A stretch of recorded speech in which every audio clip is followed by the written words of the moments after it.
Hello बच्चों, स्वागत है आपका आज की ऑनलाइन कक्षा में।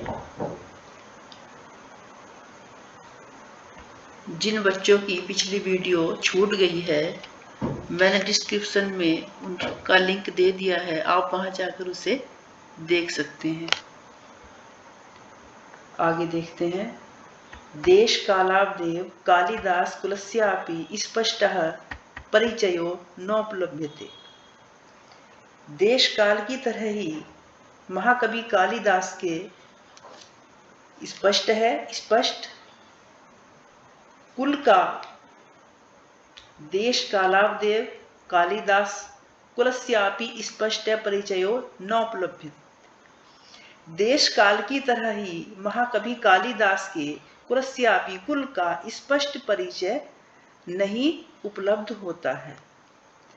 तस्य कृतिषु वर्णाश्रम धर्म व्यवस्थाया यथा तथ्येन प्रतिपादनेन, उनकी कृतियों में वर्णाश्रम व्यवस्था और धर्म व्यवस्था का यथा तथ्य तथ्यों के अनुसार प्रतिपादन किया गया है।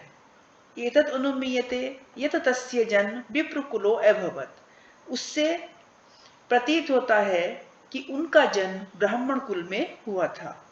भावनया स शिवानुरक्ता चासीत्, तथापि तस्य धर्म भावनायां मनागपि संकीर्णता नासीत्।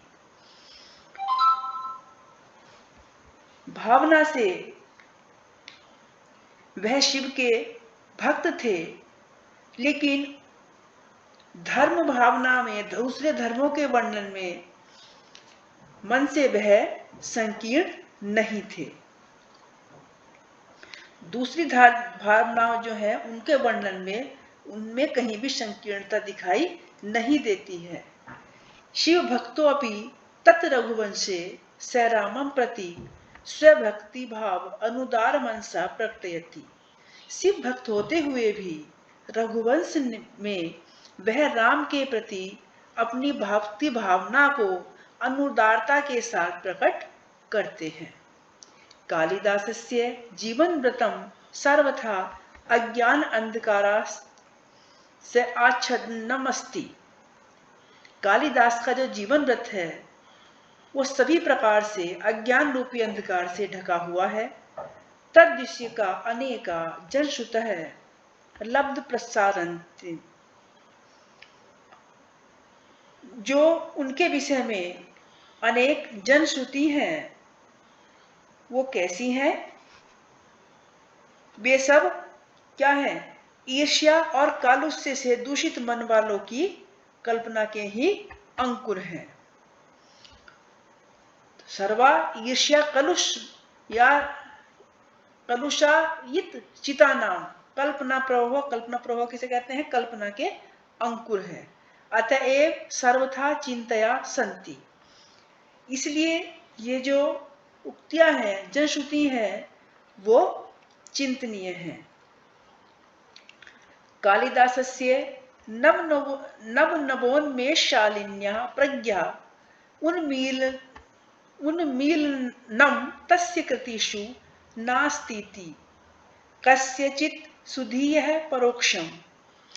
जो कालिदास की नए नए विकास से युक्त जो प्रतिभा है, प्रज्ञा किसे कहते हैं? नवोन्मेषशालिनी, नए नए ज्ञान को अर्जन करने वाली प्रज्ञा, बुद्धि, उन्मीलनम तस्य कृतिषु, उन्मीलनम उद्घाटन, उनकी जो प्रतिभा है, जो बुद्धि है, नए नए विकास वाली जो बुद्धि है, नए नए ज्ञान को अर्जन करने वाली जो बुद्धि है, उसका उद्घाटन केवल उनकी ही कृतियों में नहीं हुआ, अपितु संस्कृत काव्यस्य विविधेषु प्रमुख प्रकारेषु स्वकौशलं प्रदर्श्य स सर्वा नतीना आगताना, सर्व अतीत और आगतान कबीन अतिशयस्य, जो संस्कृत की विभिन्न विविधेषु अनेक प्रमुख प्रकार स्वकेशलु, अपना जो कौशल का प्रदर्शन है वो बीते हुए कल और आने वाले जो कवि बीते हुए हैं, अतीत के हैं और भविष्य के हैं, उन सभी कवियों में श्रेष्ठ है। रघुवंश कुमार संभवम तस्य महाकाव्यद्वयम्। रघुवंश और कुमार संभव उनके दो महाकाव्य हैं। मेघदूत ऋतुसंहारश्च खंडकाव्यै मालविकाग्निमित्रम विक्रम उर्वशीयम अभिज्ञान शाकुंतलम नाटकानि सन्ति। मेघदूत और ऋतुसंहार उनके खंडकाव्य हैं तथा मालविकाग्निमित्र, विक्रम उर्वशीयम और अभिज्ञान शाकुंतल उनके नाटक हैं। तत्र रघुवंश नाम महाकाव्यम कविकुलगुरौ सर्वातिशायिनी कृतिरस्ति। वहां भी जो रघुवंश नाम का महाकाव्य है वो कविकुलगुरु की सर्वश्रेष्ठ रचना है। अस्मिन् महाकाव्ये दिलीप पालारभ्य अग्निवर्ण पर्यंतम इक्ष्वाकु वंश संभूतानां नृपति नाम अवदान निरूपणम अस्ति। इस महाकाव्य में दिलीप से लेकर अग्निवर्ण तक के जो इक्ष्वाकु वंश के राजा हुए हैं, इक्ष्वाकु वंश कौन सा है? सूर्य वंश, जो राम का वंश है, उस वंश के आभूषण स्वरूप राजाओं की उदारता का वर्णन है। कहां से कहां तक है? महाराज दिलीप से लेकर अग्निवर्ण तक के राजाओं का वर्णन इस रचना में मिलता है। एकोनविंश सर्गात्मकमिदं महाकाव्यं रमणीयार्थ प्रतिपादकं सत सचेतसां हृदयं सतत आह्लादयति। 19 सर्गों वाला यह महाकाव्य रमणीयार्थ प्रतिपादकम, सुंदरता के साथ प्रतिपादित किया गया है और क्या है? रसिकों के हृदय को सचेत सा, कौन है? रसिक, रसिकों के हृदय को सतत लगातार आह्लादित करता है, प्रसन्न करता है। कुमार संभवे स्वामी कार्तिकेयस्य जन्मोपवर्णितम। कुमार संभव में स्वामी कार्तिकेय के जन्म का वर्णन है। इदमपि काव्यम 18 सर्गात्मकम अस्ति। ये महाकाव्य 18 सर्गों का महाकाव्य है। केचन समीक्षकाः अष्टम उपसर्ग पर्यंतमेव काव्यमिदं कालिदास प्रणीतम इति मन्यन्ते। कुछ समीक्षक प्रारंभ के जो 8 सर्ग हैं उन्हीं सर्गों को महाकवि द्वारा रचित मानते हैं। मेघदूते यक्ष यक्षिण्यो वियोगमाश्रित्य विप्रलम्ब संगारस्य पूर्ण परिपाको दृश्यते।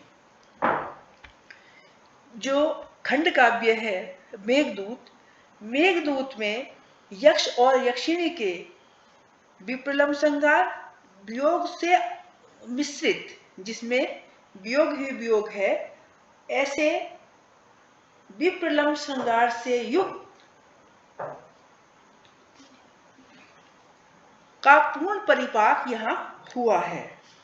अर्थात वियोग संगार का, किसका है? वियोग संगार का जो है पूर्ण परिपाक इस खंड काव्य में दिखाई देता है। ऋतु संहार अनवर्थतया षण ऋतूणाम वर्णनमस्ति। ऋतु संहार में 6 ऋतुओं का वर्णन किया गया है। मालविकाग्निमित्रम नाटके अग्निमित्रस्य मालविकायाश्च प्रेमाख्यानमस्ति। मालविकाग्निमित्रम नाटक में अग्निमित्र और मालविका के प्रेम का आख्यान है। पंचात्म के विक्रम उर्वशीयम उर्वश्च प्रेम कथा वर्णितः। 5 अंक के विक्रम और उर्वशी नाटक में, जो 5 अंकों वाला महाकवि का विक्रम और उर्वशीयम नाटक है, उसमें पुरूरवा और उर्वशी के प्रेम की कथा वर्णित है। अभिज्ञान शाकुंतलम स्वनामधन्यस्य अस्य कवे सर्वश्रेष्ठा नाट्यकृति अस्ति। अभिज्ञान शाकुंतलम जो स्वनाम धन्य है, जिसका जो अपने नाम को धन्य करने के लिए इस कवि की जो है सर्वश्रेष्ठ रचना है। क्योंकि संस्कृत साहित्य या हिंदी साहित्य, यहाँ तक कि संपूर्ण विश्व में अभिज्ञान शाकुंतलम को हर व्यक्ति जानता है। तो ऐसा सुनामधन्य जो नाटक है वो कवि की सर्वश्रेष्ठ रचना है। नाटकेस्मिन् सप्तांगा सन्ति, इस नाटक में 7 अंक है। मेनकया प्रसूतोज्जिताया शकुन्तैश्च पोषिताया तदनु कण्डवेन परिपालिताया शकुन्तलाया दुष्यन्तेन सहोद्वाहिस्य कथा वर्णितमस्ति। मेनका की जो पुत्री है, मेनका की पुत्री और क्या है, पक्षियों द्वारा पाली हुई, क्योंकि मेनका ने उत्पन्न होते ही अपनी पुत्री को त्याग दिया है। ऐसी पुत्री जो पक्षियों के, शकुंत किसे कहते हैं, पक्षियों को, पक्षियों के द्वारा पाली हुई, पोषिताया पाली हुई, और तदनु कण्डवेन और उसके पश्चात महर्षि कर्ण द्वारा पालित शकुंतला और दुष्यंत की कथा का यहाँ वर्णन है। उनके प्रेम विवाह की कथा भी इस नाटक में मिलती है। शकुंतला विषये प्रथितैषा भणिति काव्येषु नाटकम रम्यम तत्र रम्या शकुंतला। शाकुंतलम नाटक के विषय में ये उक्ति है, काव्यों में नाटक सुंदर होता है और उसमें अभिज्ञान शाकुंतलम नाटक है अत्यंत सुंदर। फिर से देखिए, काव्येषु नाटकम रम्यम, काव्यों में नाटक जो है सबसे सुंदर होता है। तत्र रम्या शकुंतला, और उनमें भी जो अभिज्ञान शाकुंतलम नाटक है वह अत्यंत ही सुंदर है। एतन् नाटक प्राच्य पौरस्य समीक्षके बहु प्रशंसितम। इस नाटक की जो प्रशंसा है वो पूर्वी और पश्चिमी समीक्षकों द्वारा अत्यंत प्रशंसित है, अत्यधिक प्रशंसा की गई है। वस्तुतः कालिदास मूर्धन्यतम है भारतीय कविरस्ति। वास्तव में कालिदास भारत के सर्वश्रेष्ठ कवि हैं। कालिदास कैसे कवि हैं? भारतीयों में सर्वश्रेष्ठ कवि हैं।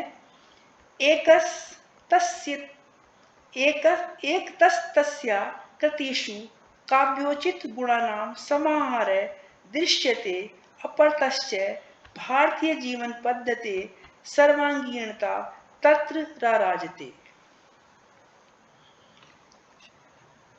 एक और उनकी कृतियों में काव्य के जो योग्य गुण हैं उनका समावेश देखा जाता है, और दूसरी ओर उनमें भारतीय जीवन पद्धति की सर्वांगीणता सुशोभित होती है। काव्योत्कर्ष दृष्टया तस्य काव्येषु मानव मनसः सूक्ष्म अनुभूति नामीन्द्रधनुः कस्यापि सहृदयस्य चित्तम अवर्जयितुं पारयति। काव्य की श्रेष्ठता की दृष्टि से, काव्योत्कर्ष से काव्य की श्रेष्ठता की दृष्टि से उनके जो काव्य हैं वो मानव के मन की सूक्ष्म अनुभूतियों का इंद्रधनुष किसी भी रसिक के हृदय को आकर्षित करता है, या किसी भी रसिक के हृदय को प्रभावित करने में समर्थ है, क्योंकि उनकी काव्यों में मानव के मन की छोटी से छोटी अनुभूतियों को देखा जाता है। प्रकृतिरपि स्वजड़त्वं विहाय सर्वत्र मानव सहचरी आचरति। प्रकृति भी अपने जड़त्व को छोड़कर मानव की सहचरी के समान विचरण करती है या आचरण करती है। रघुवंशे दिग्विजयार्थम प्रस्थितस्य रघो सभाजनम वन वृक्षा प्रसून वृष्टि भी संपाद्यन्ति।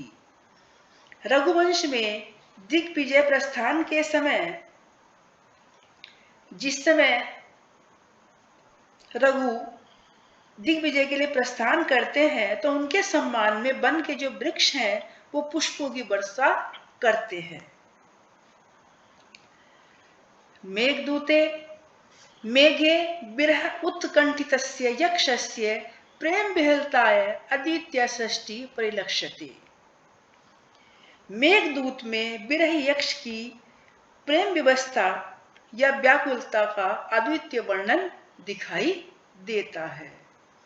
तत्र बाह्यन्ते प्रकृतियो मर्म स्पर्शम वर्णम अस्ति।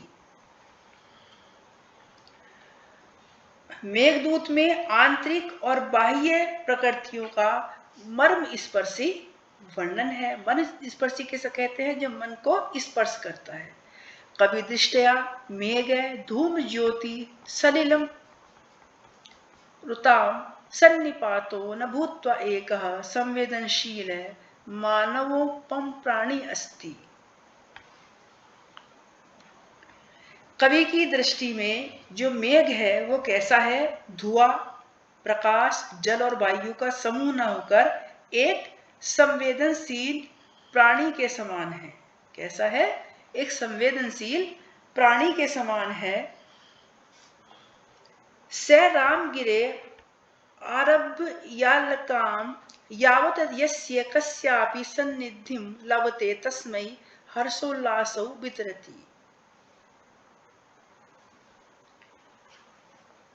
वह यक्ष जो है कैसा है? शापित है। वो कहाँ है? रामगिरी के आरंभ से लेकर जिस किसी का भी सानिध्य प्राप्त करता है उसी को हर्ष और उल्लास से वितरित करता है। वह अलकापुरी में रहता है और शापित यक्ष है, तो वो प्रकृति को कैसे प्रकट करता है? एक संवेदन जो मेघ है वो उस यक्ष के लिए एक संवेदनशील प्राणी के समान है।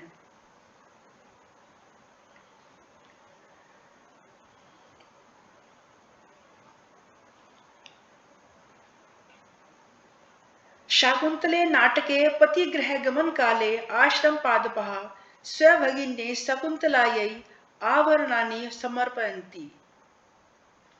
शकुंतला नाटक में पतिगृह गमन के समय आश्रम में जो पुष्प है वो अपनी बहन शकुंतला के लिए आभूषण समर्पित करते हैं। हरिरार्भक तस्या मार्ग विरोधम कृत्वा स्वकीयं निश्चलम प्रेम प्रकटयति। जो गर्भिणी हरिणी है और उसका बच्चा है वो शकुंतला के मार्ग को रोककर अपने निश्चल प्रेम को प्रकट करते हैं। एवमेव सद्य प्रेयस्य इवाचरन्ति।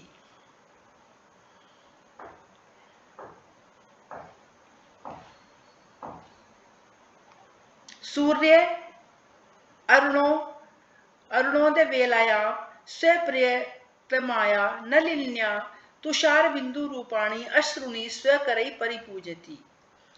प्रातः काल के समय जब अरुण बेला होती है, सूर्य की बेला होती है, सूर्योदय की बेला में जो कमलनी है, नलिन्या कमलनी है, वो तुषार बिंदु ओस के बिंदु के रूप में अपने आंसुओं को प्रकट करती है। और जो सूर्य है अपनी प्रियतमा के कमलनी के ओस की बूंद रूपी आंसुओं को अपनी किरणों से पोंछता है।